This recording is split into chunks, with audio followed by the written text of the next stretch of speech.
the RVA community from a business standpoint is so supportive, and your view of where we are now and where we are going forward with that?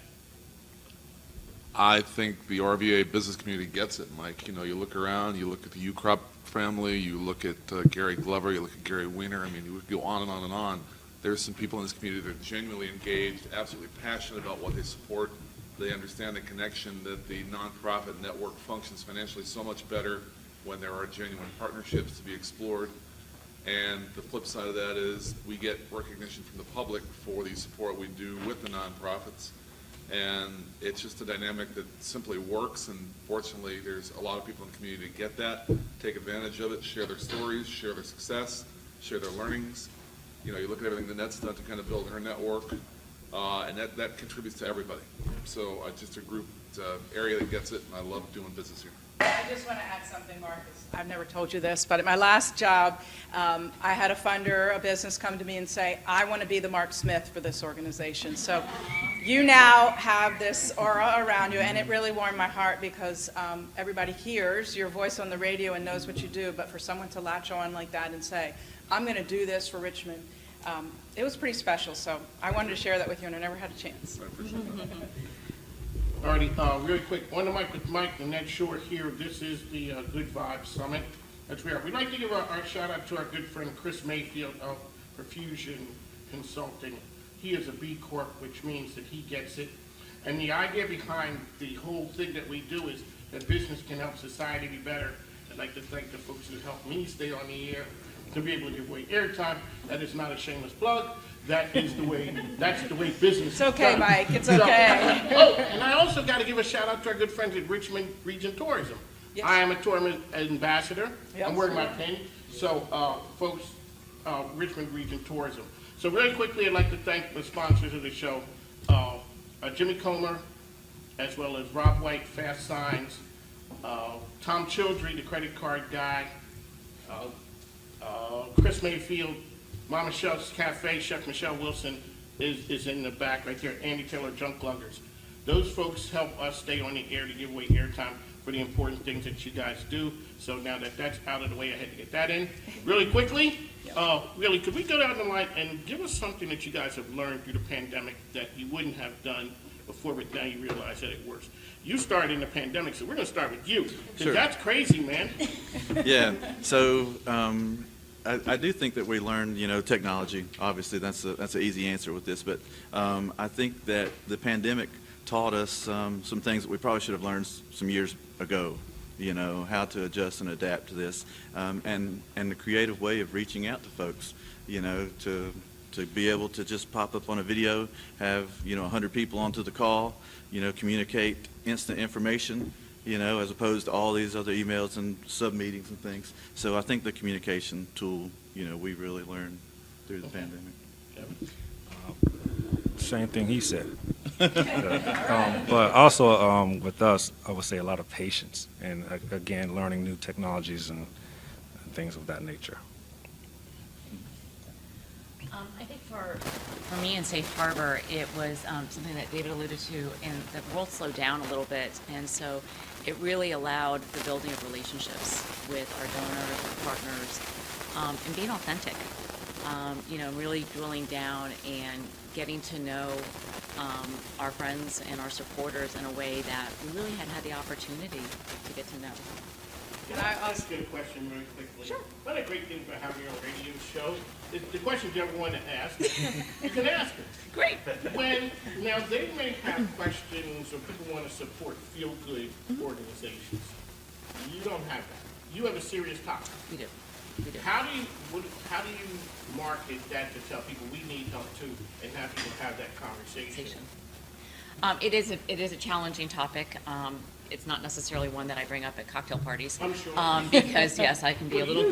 you do. She might, but she won't tell Right, us exactly, for real. yeah. But so we do have a upcoming event, Mike. It's our Walk to End It. It was actually started by a survivor in our human trafficking shelter.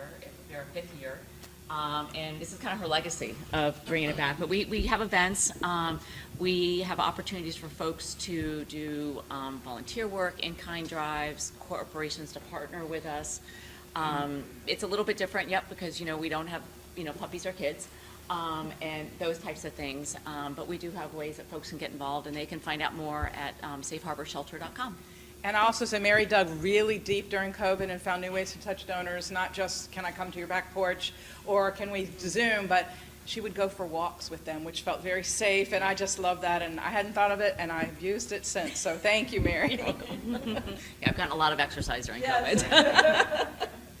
Sarah? Oh, you kind of stole mine. Oh, I'm sorry. I'll take it The back. walking meeting, the finding ways to connect with our donors, our program participants. We pride ourselves in being a very welcoming community, welcoming those who moved to town, which we didn't see a drop off during COVID.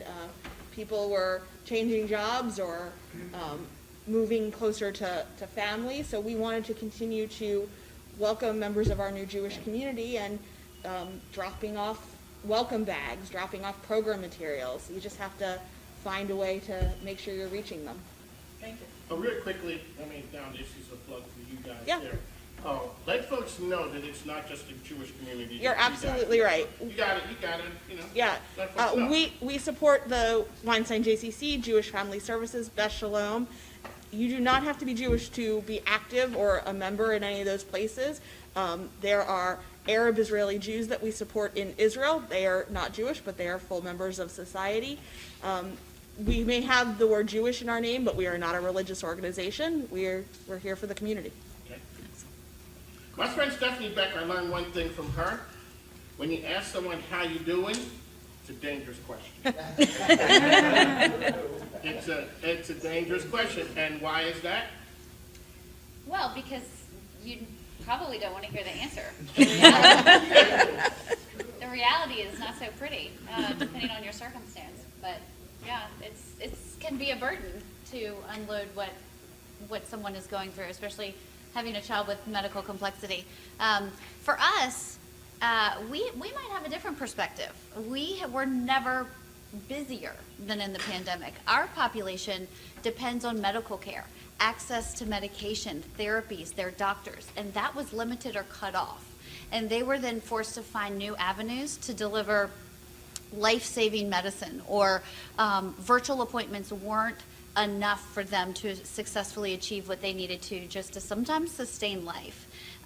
It was really challenging for them and for our organization. What the pandemic taught us was to stop and listen and say, hey, what we'd like to do for you can't happen right now. What do you need from us? How can we help you now? Because it looks different now. And it's, yes, we did Zoom music therapy and Zoom art therapy, and that was fantastic, and they enjoyed it, but it was really us digging deep in our community and saying, we've got to help these people find new skilled nursing. We've got to help them find a new source for the medical supplies to be delivered to their house, because insurance has said, no, we don't do that. Because insurance didn't know a pandemic was coming, right? So we really had to take a look at each case and say, what can we do to help you? And it really took more time than we ever imagined. We were busier than we ever expected to be, getting these kids safe and helping them make the connections in our community that they needed in order to be healthy. So there's a lot of opinion out there right now masquerading as knowledge. Our idea is just go out and control what you can. Own what you can, own what you do. In May of last year, I figured there was market share to be had, so I called Michael Gould, who you know. Michael does our local marketing. I told him add a 4th TV station and double our radio flooding. So then in June, July, August, we had record months. Don't be afraid of this thing. There's ways through it. There's ways around it. Don't believe all the media hype. I'd use a different word, but we're on a panel. We'll keep it G for the time. But there's market share to be had. Focus on what you can own and go out and own it. So I think to echo what a lot of you have all said, just finding new ways to connect with people and to communicate. The big thing for me is I'm just here as a resource. I'm here to help nonprofits in the area leverage as much as they possibly can out of the program that we have, and just kind of being there at all hours, anytime anyone needs through whether that be a Zoom call, an email, a phone call, an in-person socially distanced meeting. We've been able to sort of do all of those different things through the pandemic. One of the things I wanted before I get to Diana is sometimes when you don't think that your social media is working, people are seeing what you do, whether they press, would do whatever, it's working. Ma'am, I've been wanting to meet you for a long time. Whenever I would hear about, your organization, and I hit you up, I'm like, hey, my name's Mike, would you like to come on my show? So I just tell everyone, you're doing great work. When you're putting it out there, people do notice. And just kidding, just keep doing, because there are resource partners like PGA, like Midas of Richmond, like Chris Mayfield. We gotta give a shout out to Cobb Technologies. I mean, how could I forget you? I was waiting. All right, there you go, I'm sorry. You're fine. No, so, with us, in terms of our program, one thing that makes our program unique is we not only have the educational aspect where we help prepare our students for college, but we also help prepare them for the workforce. And so each summer, our students have internships. Well, last year, the internships were canceled due to COVID. And this year, we had a little bit more lead time under our belt. Although none of us thought the pandemic would last this long, we had to learn to shift our internship model to a virtual and hybrid space. And so that was something that we had not contemplated. I did not start a nonprofit during the pandemic, but I did start in this role during the pandemic. So that was also challenging in navigating that space. And so our students were able to successfully complete the first summer of virtual internships, and that is something that we will continue to offer to companies where it's a good fit for our students. And we also created an internal program, a career immersion program for our students. So that was one big success. Well, I'm going to say collaboration was something that was always a value of ours, and with Collaboratory Virginia, like it's in our name. But collaboration was a value of U-Turns for years, and I think through the pandemic, we realized like how much we need to lean on each other and how much collaboration is really important for the nonprofit ecosystem to survive. And so through COVID, U-Turn has tons of partners and always has. And so we leaned on those partners and we came together in order to utilize resources together and I'm going to say better together a lot, even though we're using it in a different way, but we're better together literally. That's not just something that we're figuratively saying out there. And with Collaboratory Virginia, with capacity building, you can't do it without collaboration. And so this idea of like operating in silos literally died during COVID, right? It's like we all had to come together. It's kind for our donors to be able to use those funds together and to make sure that we're making the best out of it and we're being fiscally responsible and efficient. And so that's the reason why we started Collaboratory. So even though we started it in 2019 before the pandemic, it was the concept and the idea was almost proven during COVID. So it was perfect timing for us to start it. Thank you. And in the last few minutes we have, if you could just 20 seconds or less go through once again, say who you are, how the community can reach you. And before we get to the end, I want to personally thank you all for coming today and being a part of this and sharing with the community what you all are doing each and every day. So thank you. And we'll go back this way. Yeah, I'm hoping that you're saying that how people can support us too, because Yes. that's what I'm going to do. Because that's what I'm going to do. Again, I'm Adrienne Wright. I am the CEO of U-Turn and then the co-founder and president of Collaboratory Virginia. With U-Turn, we always say donate. We have fee-based programming, but a lot of the programming that we do is under market. And so we want to be able to give that to as much of the community as we can and think about becoming one of our partners. That's what it's important for us to collaborate with others. With Collaboratory Virginia, even though we went to this hybrid program and we have co-working space available now, we are still in the middle of a capital campaign. So if folks are interested in donating and supporting Collaboratory Virginia, that's what we want to do. All right. Again, Deion Henderson, Partnership for the Future. Our program is completely free to our students, and so any support goes directly to our students in our programming. Our website is www.partnershipforthefuture.org. It's a mouthful, but please visit our website, learn more about our amazing program and our students, and please feel free to donate there. So my name is Kelsey Conrad. I'm here with Birdies for Charity. To register as a nonprofit on our website, you can go to deccgolf.com or you can email me at kelseyconrad@pgatourhq.com just to leverage that 10% bonus. There's still 68 days left until our tournament, so plenty of time. We are truly just getting started with donations to the program. Mark Smith, Midas Richmond. If not you, who? And if not now, when? 804-240-1066. Call and tell me about it. Stephanie Becker. I'm with Better Together. We're a nonprofit. We love donations, but you know what? We love for you to come out and visit us. We're having a in-person 5K. It's not going to be virtual, September 18th. So come meet our families. Come support us and be a part of what we're doing. That's rvacares5k.com. You can donate there too, but sign up, walk, run, stroll. We do wheelchairs too. So we'd love to have you out and support us by being a part of our community. Sarah Rosenbaum, the Jewish Community Federation of Richmond. You can find us at jewishrichmond.org.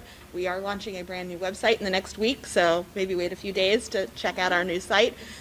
We're also in the middle of a social media Get to Know Jewish Richmond campaign on both Instagram and Facebook. JCF Richmond is our handle on both of those, so check us out. Prizes to be won. I'm Mary Mopay with Safe Harbor. Join us for the walk on October 17th, Walk to End It. Do a team, be a team captain. It's a hybrid event, so you can walk with us or walk wherever you are. More information on our website, www.safeharborshelter.com. Thank you.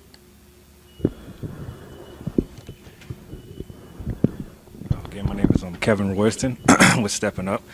You can reach us at STEP, the letter N, UPVA.com. And we're always looking for donations. What I didn't mention before is our goal is to open up our own recreational center just for our special needs community.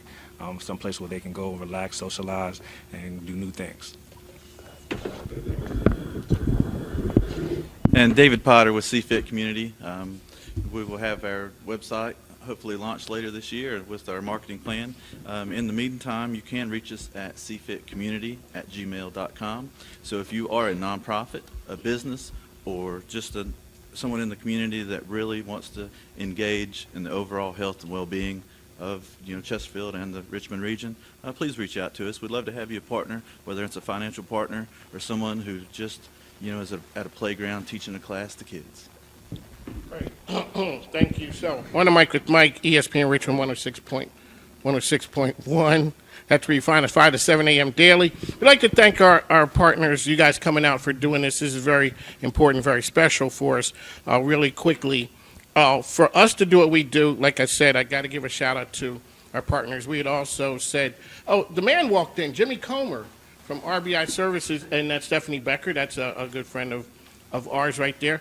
Folks like him, Chef Michelle Wilson, Andy Taylor, Rob White, they allow us, as well as like Nanette Shore. She's a radio personality, so make sure you... Yeah, Yes. sort of. You How'd can that call it happen? that. So, but what we're doing is we're spreading the word for all the good work that you guys are doing, so you're part of the family now.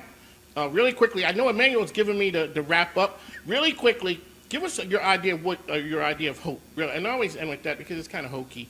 But you got to keep it short so I don't get mauled by Emmanuel and DBRK. Thank you. Your idea of hope. Don't give me the look. You sell hope every day. Yeah, I was going to say, we say, inspire people to be more hopeful. I mean, like, and what he was saying before, like, don't live in scarcity, in this scarcity mentality, right? Like, there is an abundance out there, and there's a lot to be had, and we can stay hopeful because of that. So throughout my career, I've had the opportunity to work for life-saving nonprofits, and this nonprofit is life-changing. And to be honest, that gives me hope, gives our students hope and the promise of what they can achieve in the future. And so we like to think we make strong children stronger, and so that gives me hope. Yeah, I'd like to echo that abundance mindset. I think that there's a lot more to go around than we perceive right now. Never lose sight of the fact that hope exists in small gestures. I have always found it exciting and rewarding and hopeful when I see people and myself give more than you think you can. I have hope in the future. I know we'll all come out of this current situation stronger and more connected. I truly believe that there is joy and light even in the darkest moments. I'm saying, I'm just hoping that we can get through this, and let's hope that we can just do better for ourselves and for the people that we are supporting in the community. Mike, I think hope can be seen looking around this table, knowing the passion that these people here have and the soldiers that they have fighting along with them lets us know that we live in a wonderful community. On the mic with Mike. I can't top that. We gotta leave after that one. Mike King and Ned Shore, I'd like to thank you guys for coming. Tune in. This will be airing on ESPN Richmond on the 23rd, 24th. Stay tuned for details. Everyone, thanks for coming.